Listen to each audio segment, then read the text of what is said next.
tidak ada amal ibadah yang lebih diharapkan untuk diterima Allah daripada amal ibadah yang gaib dari engkau menyaksikannya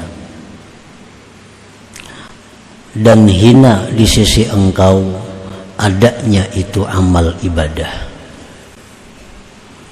Itulah kurang lebihnya terjemah daripada hikmah yang ke-51 ini.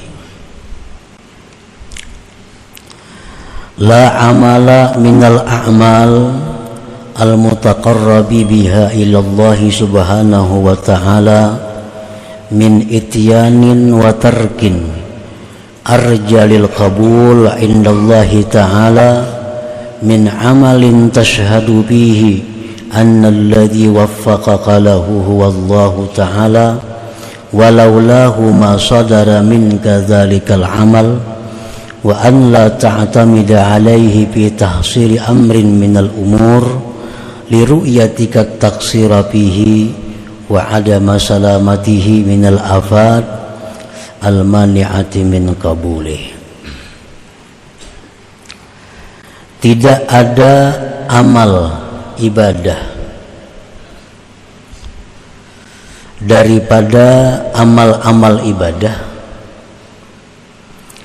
yang dijadikan pendekatan dengan amal ibadah itu kepada Allah Subhanahu wa ta'ala, baik daripada melaksanakan perintah seperti sembahyang, puasa, zakat, wa tarkin dan meninggalkan larangan, yang lebih diharapkan untuk diterima di sisi Allah Ta'ala daripada amal ibadah yang kamu saksikan pada amal itu bahwa yang memberi taufik kepada engkau bagi amal itu adalah Allah Subhanahu wa ta'ala.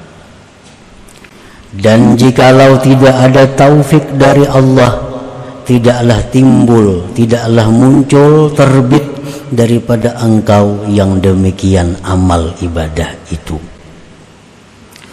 Dan bahwa tidaklah engkau berpegang atas amal itu pada menghasilkan perkara daripada perkara-perkara, karena melihatnya engkau akan kekurangan pada itu amal, dan melihatnya engkau tiada selamat itu amal daripada penyakit-penyakit yang mencegah bagi diterimanya amal itu.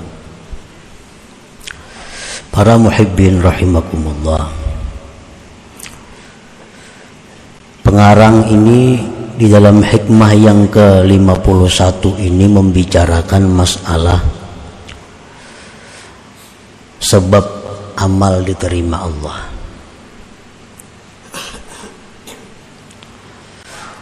Amal kita itu banyak sebabnya, syarat-syaratnya agar bisa diterima oleh Allah, selepas kita melaksanakan kewajiban kita.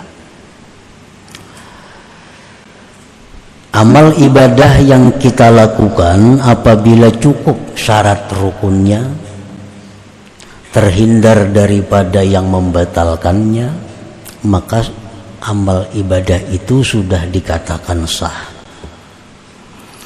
Sembahyang contohnya, puasa, zakat, bila syarat-syaratnya sudah kita laksanakan, rukun-rukunnya kita penuhi, pembatal-pembatalnya dijauhi, maka ibadah sembahyang, puasa itu sah. Namun apakah yang sah itu diterima oleh Allah? Karena setiap yang sah itu belum tentu diterima Allah. Untuk bisa diterima Allah, amal ibadah ini memerlukan lagi syarat-syarat yang lainnya. Di antara sekian syarat-syarat yang bisa membawa amal ibadah kita ini diterima Allah, maka syarat yang paling diharapkan untuk bisa diterima Allah dua hal. Yang pertama, amal ibadah yang kita saksikan pada amal ibadah itu taufik Allah, pertolongan Allah, rahmat Allah. Nah, apabila kita melakukan satu ibadah yang kita pandang adalah bahwa ibadah yang kita lakukan itu merupakan taufik Allah kepada kita, ibadah yang kita perbuat itu merupakan anugerah yang diberikan kepada kita. Nah, bukan ibadah itu merupakan dari diri sendiri.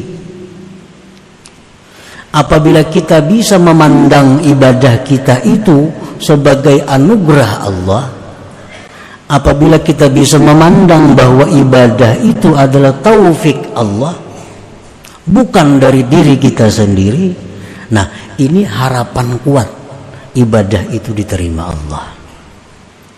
Harapan kuat. Yang kedua, ibadah yang kita lakukan itu tidak kita jadikan sesuatu yang menghasilkan baik derajat, baik keluasan rezeki, baik surga atau lainnya. Aku pangdahulu tuh hukma amalakan itu, nah akhirnya aku murah rejeki. Nah ini ngarannya berpegang kepada amalan. Nah bila kita macam itu halnya, ini salah satu sebab yang mencegah diterimanya itu amalan.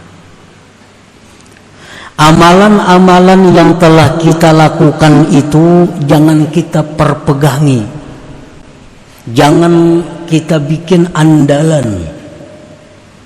Sebabnya apa? Sebabnya kita tahu bahwa amalan yang kita lakukan itu banyak rusaknya.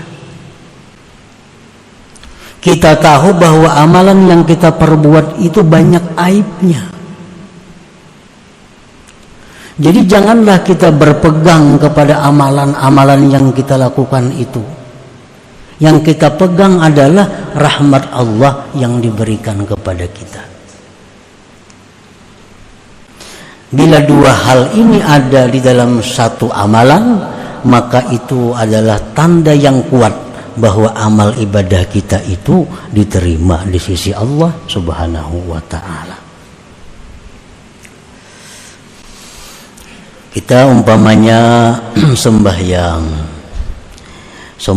kita itu kita saksikan bukan dari diri kita, tetapi sembahyang itu adalah semata-mata anugerah Allah. Demikian ibadah lainnya.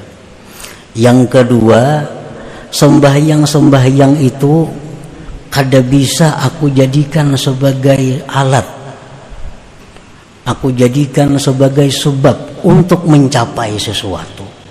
Karena sembahyangku itu banyak rusaknya. Jadi yang aku harapkan bukan dari sembahyang itu, yang kuharapkan adalah rahmat Allah yang melimpah kepadaku. Nah, bila dua hal itu ada pada satu sembahyang, maka sembahyang itu harapan besar diterima oleh Allah Subhanahu wa ta'ala. Allah Subhanahu wa ta'ala berfirman, "Walaula fadlullah 'alaikum wa rahmatuhu ma zaka minkum min ahadin abada." Andai kata tidak ada anugerah Allah atas kamu, tidak ada rahmat Allah atas kamu, tidaklah bersih dari kamu seseorang jua pun. Nah, seandainya tidak ada anugerah, tidak ada rahmat Allah kepada kita, kita kada kawa sembahyang, kita kada kawa puasa, kita kada kawa berzakat, kita kada kawa menuntut ilmu. Kenapa kita bisa menuntut ilmu? Itu karena anugerah Allah. Nah, anugerah itulah yang kita pandang dalam setiap amal ibadah kita. Jangan kita pandang diri kita.